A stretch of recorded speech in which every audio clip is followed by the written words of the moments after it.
Hello, my name is Lee Klancher. I'm the author of Snoopy and the Spy, among many other books.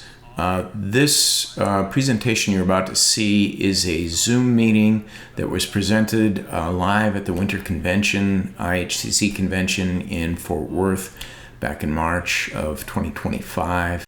Never seen anything like it. Not even. Company started with Steiger tractor, had a passion for four-wheel drives. I've had the unique opportunity of working with four-wheel drives, Magnum tractors, Axial flow combines, in a variety of roles from marketing to global marketing to product management. So just retired about a year ago. So I come along to help pick up the pieces after these guys. Wonderful, wonderful. As you can see, we've got a great group, and I am going to start playing some slides here and share my screen, and we will get going and dig into this time period. Great. All right. Where we're going to start is in the early 1970s in IH. And quickly, to catch everybody up, I think everybody in this room and out there in the virtual world know International Harvester in the early 1970s was really locked in a battle. They had lost the #1 slot in 1963 and were fighting. They'd had some great machines come in, and really were in a situation where, for the last, say, 10, 15 years, they've been from behind where they'd been, the leader of the market for many, many years. A lot of things were changing in IH, and one of the things that happened in this time period is it became clear that changes need to be made, that they were an old giant, and they had to change the way they did business in order really to thrive and survive, and they really wanted to get back in #1. Those 60s were fascinating because Deere had upped the game so hard that IH came back with some just great machines and full-out efforts, and it really wasn't enough because Deere was spending so much. So where we're really going to dig into this is with when Brooks McCormick came in. Brooks McCormick came in as CEO in the early 1970s. Brooks was the first McCormick. McCormick's had led the company in the early days for many, many years. But Fowler in the 50s was kind of a failed experiment. I think they were a little scared of McCormick's. Brooks, class act, great guy, and really pushed the company to move in the right direction. He did some restructuring. He shut down some things that needed probably that weren't making money, and was also able to get a lot of press. Brooks was very popular. One of the things Brooks pushed was long-term planning. And that's kind of where we're going to start digging in, because that really changed things for IH in this time and really sets us up to get us through the 80s. I would like to talk briefly. Actually, we're not going to do that. We're going to go right here. So let's start with this four-wheel drive tractor market review and analysis. This was one of the things Brooks did. This came out in 1976. And this really set up the four-wheel drive market and helped them identify a niche. Kelly, we talked about this yesterday. Talk a little bit about the situation at this time and what they found.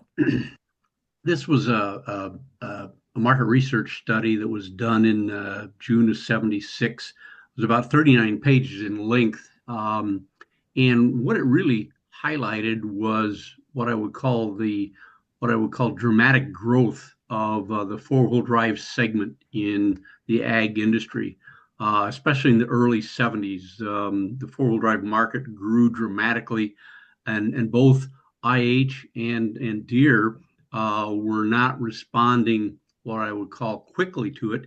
IH had their own four-wheel drive. They were looking for a more competitive unit. They ended up forming an agreement with Steiger Tractor for Steiger to build a couple of models for them. And actually, for the IH dealers, those tractors served them well in the higher horsepower segment. But probably the most significant thing that this market research showed was that while IH and Deere and others were competitive in the two-wheel drive market. And then there was a high horsepower four-wheel drive market. And you see the Steiger built four-wheel drive right there. The big thing that this market research showed was that there was a significant product gap that existed in the industry. And that gap was a high horsepower row crop tractor. And the thing that always impressed me that IH was able to accomplish is they clearly saw where the product gap was. And rather than pouring a ton of money into what I would call brand new, what I would call product development, which can be extremely expensive, they looked at how they could take their existing componentry and adapt it to satisfy a market niche. And the result of that was the 2+2, which was truly revolutionary for the row crop market in that era. And you see a picture of the TX 180 there. There are some comments that Bud Ewell made that we can talk about later about, the appearance of it.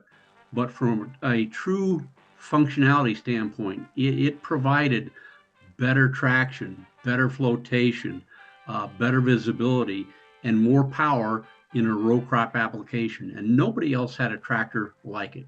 Nobody. So it was interesting research and a very unique solution.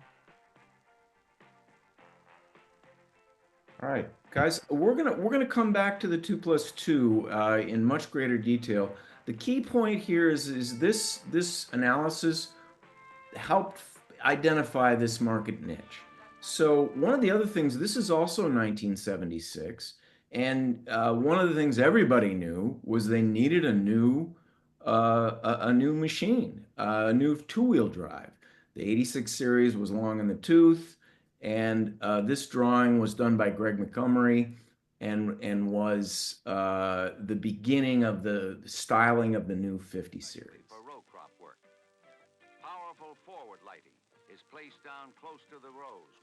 So thanks for listening. That brings our segment to a close. And if you notice, this is a 90-minute conversation. We're going to keep producing these in the same way with the vintage video and the pictures.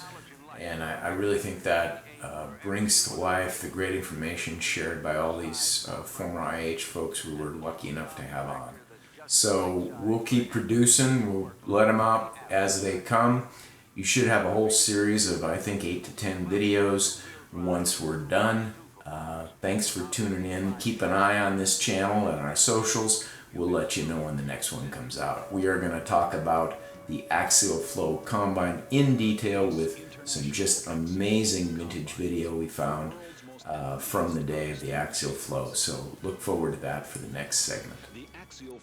About 90% of the grain out at the cylinder in the concaves. And it seemed logical that if you can get 90% out right there, you really don't need all these long straw walkers out back if you can get that other 10% some other way. So in the late 50s, they started working with multiple cylinders in the lab. And they built one machine with multiple cylinders, but for one reason or another, they didn't pursue that any further. And sure. So the development of the Axial Flow Combine was probably the best kept secret in the company for a long, long time. All the threshing must be done in one pass of the crop, from here to here.